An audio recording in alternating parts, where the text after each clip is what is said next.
Hello, this is Amanda Alster, and I am presenting my research on reparations after the Holocaust by analyzing Marcel Mauss's theory of reciprocity from the gift. After the war, survivors of the Holocaust were given reparation gifts to repay back the wrongdoings committed by the Nazis. Many survivors refused these gifts as they saw it as blood money.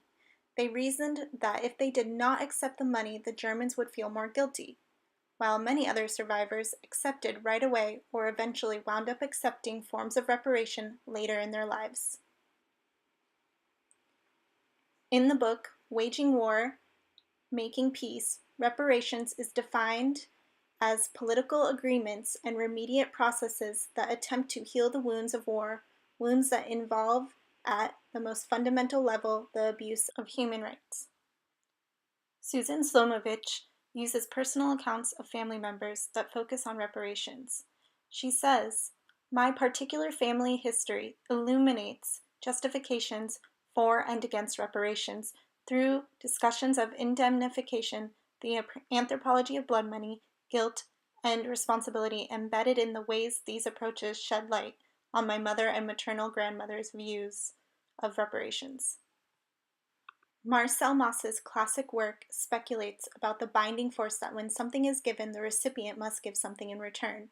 Even the impersonal character of German reparations to Jewish survivors compels a response allied to an act of charity giving. The word gift possesses more than one meaning, including poison, and in ancient Germanic culture, Mauss concludes a gift may endanger the recipient. It is stated that at the level of states and ethnic collectivities, money is exchanged for forgiveness. Money symbolizes the irrevocable admission that a crime has been committed. As Marcel Mauss had already stated in 1925 in his analysis of the gift, symbolic exchanges the relations between people as much or more than they are relations between objects.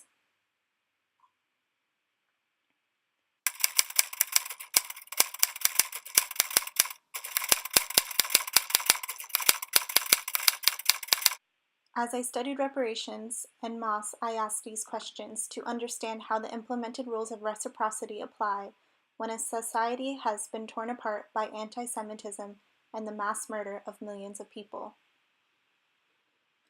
Here is Susan Slyomovics' mother 5 months after her camp liberation. Vera says, "To tell you how idealistic I was, I never accepted German money. I never took the Wiedergutmachung because I felt they are paying the blood of my dad with money. She insisted that there is no such thing as closure, even if reparations emanate from an apologetic reunited German state." Her grandmother, on the other hand, felt the Germans must pay, and in the final months of the war she got written proof of work and death certificates of family members so she could take every opportunity to claim forms of reparations, and she continuously filed for reparations throughout her life.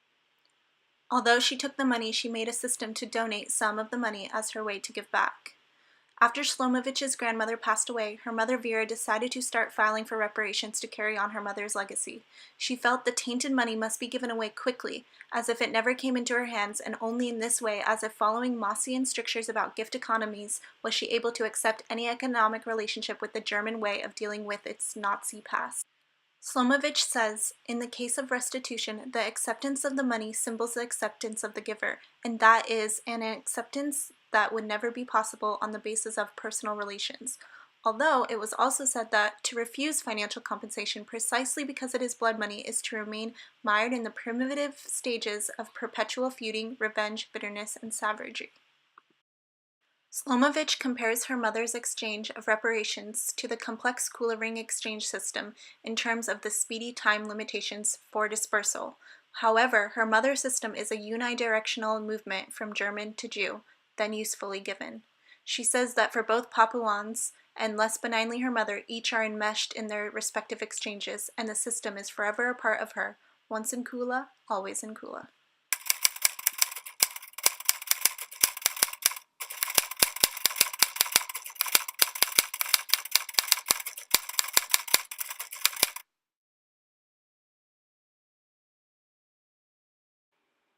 Katharina von Kallenbach gave a lecture titled "Cleansing the Nation: Notions of Purity and Purification. She told her story of when she was a young girl and her uncle was tried for killing 30,000 Jews in 3 days and was not found guilty.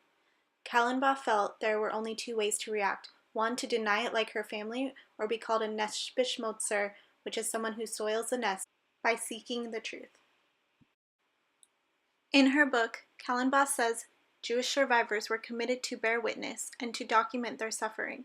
The perpetrators, on the other hand, were committed to forgetting, erasing, and bearing the guilt of the past. They developed vague and deceptive stories and engaged in elaborate schemes to obscure and hide their true biographies.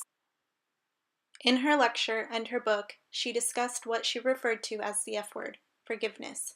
She tried to show her findings to her family, but many of them would not look at the facts and continue to this day to be in denial like many Nazi perpetrators. Through her research, she only found one Nazi that spoke of guilt.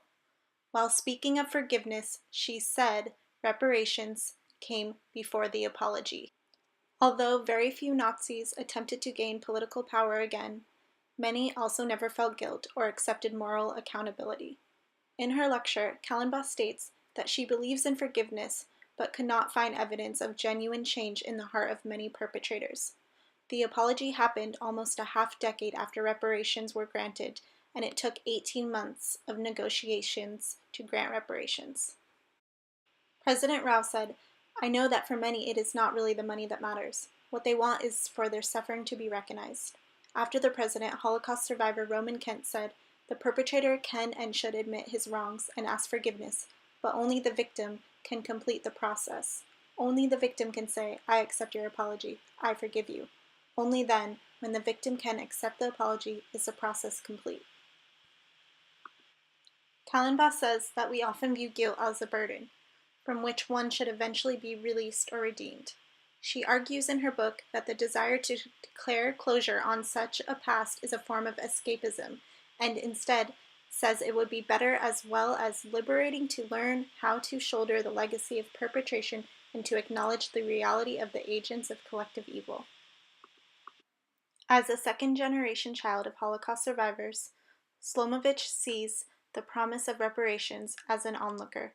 Mauss's insights in The Gift are relevant to Slyomovics because the gift process created a sense of obligation in her to be an advocate for human rights and future war crimes as an anthropologist.